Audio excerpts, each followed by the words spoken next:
বিসমিল্লাহির রহমানির রহিম। মোহতারাম সভাপতি, ওলামায়ে কেরাম, উপস্থিতি, আসসালামু আলাইকুম। আপনারা জানেন যে পৃথিবীর ইতিহাসে সবচেয়ে লম্বা সময় ধরে যারা শাসন করেছে তাদের মধ্যে অন্যতম হচ্ছে টার্কিশ এম্পায়ার, যাদেরকে অটোমান, ওসমানীয় খেলাফত, সাম্রাজ্য যে ভাষায় বলেন আর কি। অটোমান এম্পায়ারের সময়ে তারা মামলুক সহ হিসাব করলে প্রায় 800-850 বছর শাসন করেছে এবং এই পুরো ওসমানী খেলাফতের ভিতরে সবচেয়ে সফল শাসক বলা হয় সুলতান সুলাইমানকে। ইংলিশে ওনাকে নিয়ে লেজেন্ডারি বুকস আছে, কিংবদন্তি, সুলাইমান দ্য ম্যাগনিফিসেন্ট, প্রচুর বই পুস্তক আছে আর কি। ইউরোপের ঐতিহাসিকরা লিখেছেন যে জেনেসারিস ছিল তখন। জেনেসারিস মানে হচ্ছে ধরেন এলিট ফোর্স, যেটাকে আমরা বলি যে একটা সাম্রাজ্যে অনেক ধরনের ফোর্স থাকে, তার ভিতরে যেটা এলিট ফোর্স ছিল, যেটা সুলতান সুলেমান নিজে কমান্ড করতেন। তো ইউরোপের ইতিহাসে লেখা হয়েছে বিভিন্ন জায়গাতে যে জেনিসারিসরা আসছে, এটা শুনলেই 1/3 of the armies in Europe would have left the battlefield. জেনিসারি আসতেছে আজকের যুদ্ধে, এটা শুনলে ইউরোপের 1/3 সোলজার ব্যাটলফিল্ড থেকে চলে যেত। তারা এত দুর্ধর্ষ ছিল। তো সেই সময়ে আপনার সুলাইমানিয়া মসজিদ যেটা আছে, সুলতান সুলেমানের সবচেয়ে গ্র্যান্ড মস্ক যেটা বলেন, জাতীয় মসজিদ, সেই মসজিদে একজন ইমাম নিয়োগ হবে। তো ইমাম নিয়োগের জন্য এটা 1559-60 সালের কথা, একটা বিজ্ঞাপন দেওয়া হয়েছে। যারা তরুণ ওলামায়ে কেরাম এখানে আছেন তারা মিলায়া পড়বেন আর কি, আর যারা আকাবের আছেন, মুরব্বীরা আছেন, আপনারা ভাববেন যে আপনারা আসলে কি পড়াচ্ছেন। মুহাসাবা খুব জরুরি আমাদের নিজেদের জন্য। সেখানে 7টা রিকোয়ারমেন্টের কথা বলা ছিল যে গ্র্যান্ড মসজিদের, জাতীয় মসজিদের ইমাম নিয়োগ হবে, 7টা যোগ্যতা দরকার।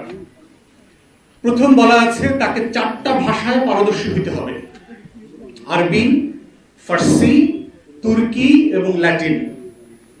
ল্যাটিনের জায়গায় আজকে কোন ভাষা যোগ হবে? ইংরেজি। দ্বিতীয় যোগ্যতা বলা হয়েছে তিনি ইসলাম যেমন জানবেন, তিনি তুলনামূলক ধর্মতত্ত্ব জানবেন, মানে তিনি বাইবেল জানবেন, তোরা জানবেন, old testament, new testament, everything জানবেন। তিনি প্রত্যেক ধর্ম সম্পর্কে তার ধারণা থাকবে। তৃতীয় বলা হয়েছে যে ইসলামের শরিয়া এবং ফিক সম্পর্কে তার অগাধ নলেজ থাকবে এবং পৃথিবীতে মুসলিম বিশ্বে প্রচলিত প্রত্যেকটা মাযহাবের উপরে তাকে পণ্ডিত হতে হবে, তৃতীয় যোগ্যতা।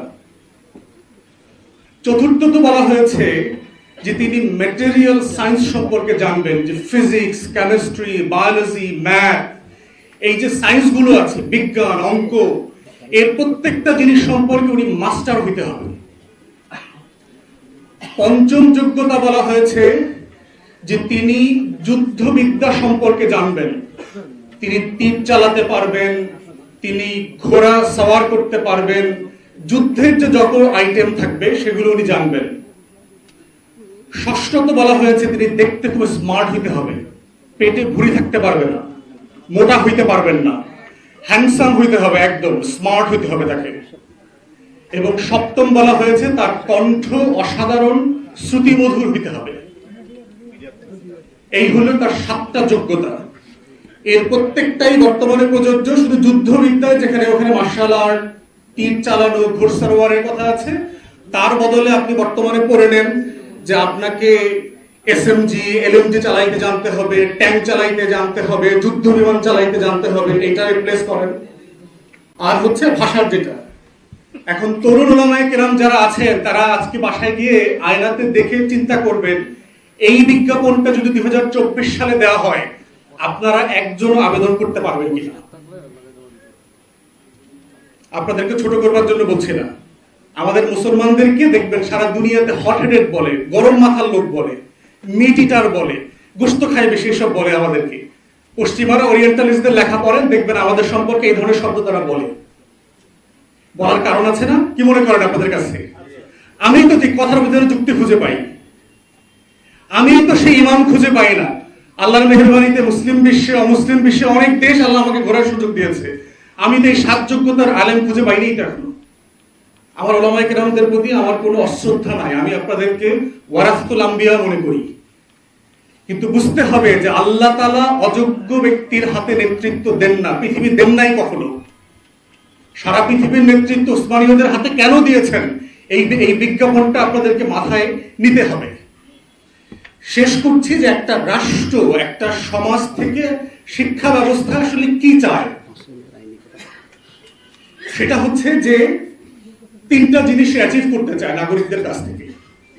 একটা হচ্ছে যে সে কিছু জ্ঞান শিখাইতে চায়, তার সম্পর্কে, তার চারপাশ সম্পর্কে, তার সমাজ সম্পর্কে, তার ইতিহাস, তার সমসাময়িক দুনিয়া সম্পর্কে জানাইতে চায়। এটাকে আমরা বলি নলেজ পার্ট। দ্বিতীয়ত হচ্ছে একটা স্কিল পার্ট আছে, যে আমি কিছু কাজ জানি, আমি যে স্কুলে কলেজে মাদ্রাসায় পড়ছি, আমি নাপিতের কাজ জানি, আমি মিস্ত্রির কাজ জানি, আমি আইন পেশা জানি, আমি মসজিদ কমিটি ম্যানেজমেন্ট জানি, আমি কোনো না কোনো কাজ জানি, 4-5টা কাজ জানি, এটাকে বলে স্কিল পার্ট। থার্ড হচ্ছে শিক্ষা ব্যবস্থা চায় যে নৈতিক মূল্যবোধ, ভ্যালুস তৈরি হোক একটা সমাজে। কোনটা রাইট, কোনটা রং, কোনটা সত্য, কোনটা অসত্য, কোনটা ঠিক বেঠিকের একটা মানদণ্ড শেখানো হবে। এইটাই হচ্ছে যেটা আপনারা বারবার ইসলামী শিক্ষা ব্যবস্থার কথা বারবার বলছেন। প্রশ্ন হচ্ছে বিকল্প তৈরি করা দরকার। সরকারের সমালোচনা